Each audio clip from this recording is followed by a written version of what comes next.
जैसा कि विदित है कि आज विष्णुदेव जी और राजदेव जी की माता श्री उनके लिए श्रद्धांजलि सभा का आयोजन किया गया है, जिसमें तमाम हम सब उपस्थित हैं। यह शरीर छूटता है, यह सब जानता है। जातस्य मृत्यु ध्रुवम मृत्युस्य जन्मचः।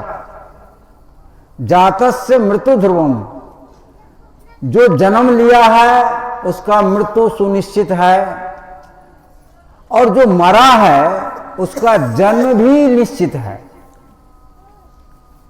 क्योंकि जो मरता है वह जन्मता है, जो जन्मता है वह मरता है, यह फेरा लगा हुआ है। जन्म मरण के चक्र से छूटने के लिए क्या उपाय है? तमाम ऋषि महात्मा संत भक्त सत्संग करता है, साधना करता है, ध्यान करता है, जप करता है, यज्ञ करता है, तीर्थ करता है, पुण्य करता है, बहुत सारे कार्य करते हैं। किसके लिए करते हैं? आवागमन के चक्र से छूटने के लिए करते हैं। और इसी के लिए तमाम आज देखिए बड़े बड़े मंदिर, बड़े बड़े मस्जिद, गिरजाघर, गुरुद्वारा बना हुआ है। वहां लोग जाते हैं कि मेरा कल्याण होगा, मैं मुक्ति को प्राप्त करूंगा, इस भवसागर से छूट जाऊंगा। अनेक मत पंथ के अनेक विचार हैं। उन विचारों के अनुसार, उन मान्यताओं के अनुसार वह कर्म करते हैं। मैं उनके माता श्री को अपनी ओर से, संत समाज के ओर से श्रद्धा सुमन अर्पित करता हूं। बोलिए सद्गुरु देव की जय। प्रसंग आ गया है, उसी के अनुसार यदि कुछ बातें रखी जाए तो मैं समझता हूं कि वह प्रासंगिक होगी बात, कि उसी से संबंधित कुछ बात आप लोगों के बीच रखूं, जिससे आपकी बुद्धि परिमार्जित हो, आपका ज्ञान संवर्धन हो, और आपके जीवन में जो भ्रांति है, भ्रम है, वह मिट जाए। हमारे परम प्रिय रामचंद्र जी जब इनकी बहन की शरीर छूटा, फोन किया, सूचना मिली, तो मैंने जानकारी ली, स्थिति बताया। तब मैं भी कहा कि ऐसी स्थिति में यदि शरीर छूट गया तो अच्छा ही हुआ। और जैसा इन्होंने बताया कि इनके बहन के जो पुत्र हैं, उनके जो पुतोहू है, और जो लोग हैं, बहुत सेवा की, उठाया बैठाया, उनको जो भोजन पानी जो भी आवश्यकताएं थी उनको पूर्ति किया। आज जो कल जो श्राद्ध और संपिंडन कर रहा था, आज जो किया है वो श्राद्ध संपिंडन नहीं है। श्राद्ध और संपिंडन जो उसको उठाया था गोदी में, ले गया था टॉयलेट में, वहां से उठा करके ले आया बिस्तर पर, और फिर उनको भोजन कराया, कपड़ा धोया, जो जो उनको कष्ट था उस कष्ट में साझेदारी हुआ। असली श्राद्ध और संपिंडन वही था, ये तो नकली था। मैं आज जो आपका पंडित आया था, कोई झा, मैं उनसे पूछा कि श्राद्ध माने क्या होता है, श्राद्ध शब्द की व्युत्पत्ति करो, ठीक से नहीं बताया, क्योंकि जानता ही नहीं। श्रत धातु से श्राद्ध शब्द बना है। श्रद्धायाम दियते जहसा श्राद्ध, श्रद्धा से जो दिया जाए वह श्राद्ध है। तो श्रद्धा से आप कब देंगे माता पिता को? यह प्रश्न उठेगा ना। मरने के बाद श्राद्ध माता पिता की श्रद्धा से देंगे कि शरीर रहेगा तब माता पिता के श्रद्धा से आप सेवा करेंगे, कपड़ा धोंगे, भोजन देंगे, दवाई करेंगे, जो भी है वो श्राद्ध है। चावल का पिट्ठा श्राद्ध नहीं है। ये ठग की परंपरा बहुत पुरानी समय से आ रही है और उस परंपरा को आज तक आप लोग ढो रहे हैं। चिकनी मर गया तो मर गया था तो उतरी पहना दिया, पहले की घटना है। अब वो नहीं चाहता था उतरी पहने, लेकिन गांव वाला सब तेली लोग, सब तेलिए था वो, उसमें बड़ा माजल लोग सब, जो ये नहीं करोगे तो तुम्हारा भोजन नहीं खाएंगे। ले लिया, गांव समाज के लोग दबाव डाला तो साहब जी को बुलाए, फोन किए, साहब जी के आए, बंदगी किए, फलना और सब चीज किया।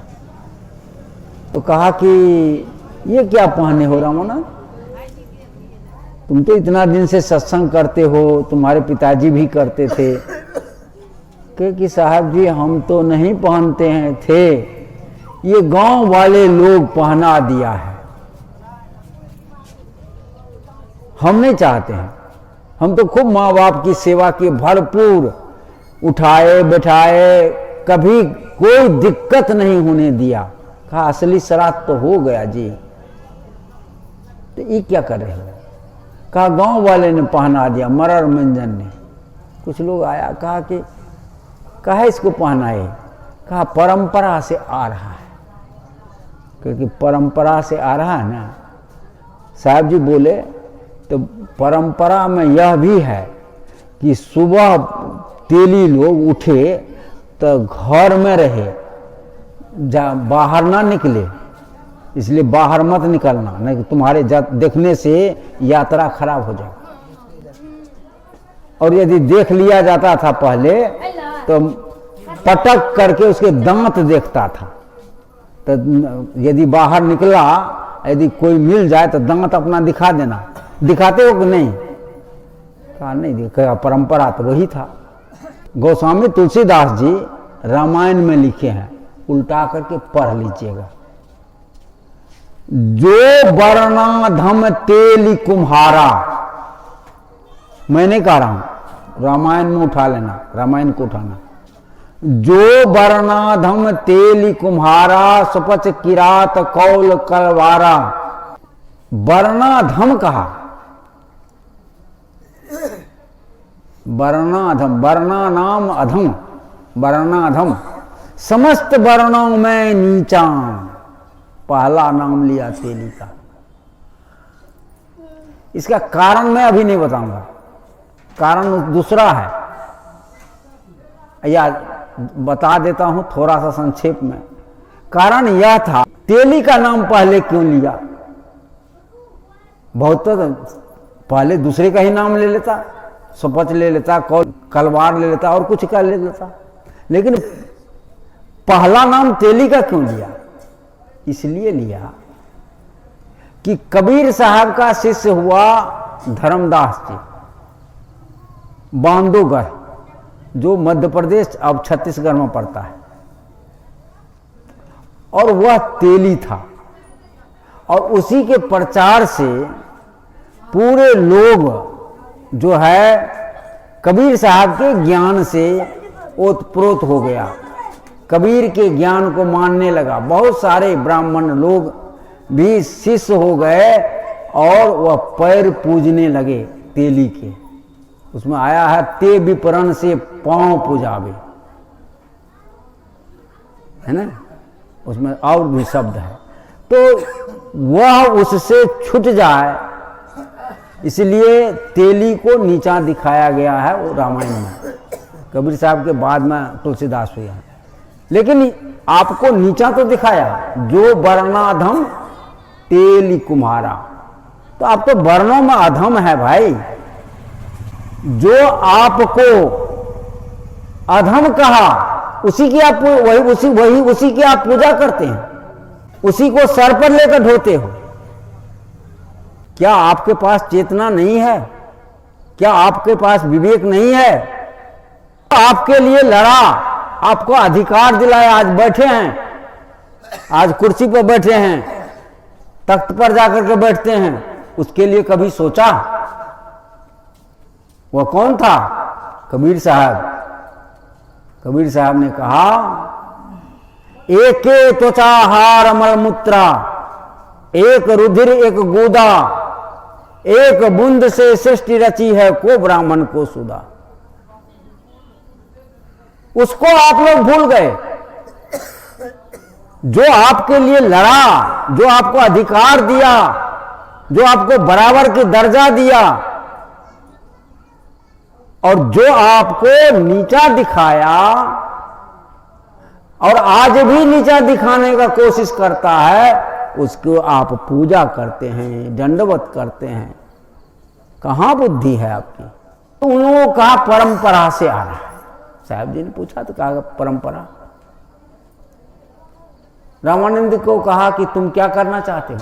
कहा गुरुजी मुझे तो ये बिल्कुल बेकार लगता है कि मैं सत्संग किया इतना दिन से, हमारे पिताजी सत्संग किए, ये तो बेकार हो गया, ये पाखंड में मैं नहीं पढ़ना चाहता हूं। कहा उतार के फेंक दो। तुरंत उतार के फेंक दिया, दूसरा कपड़ा पहन लिया।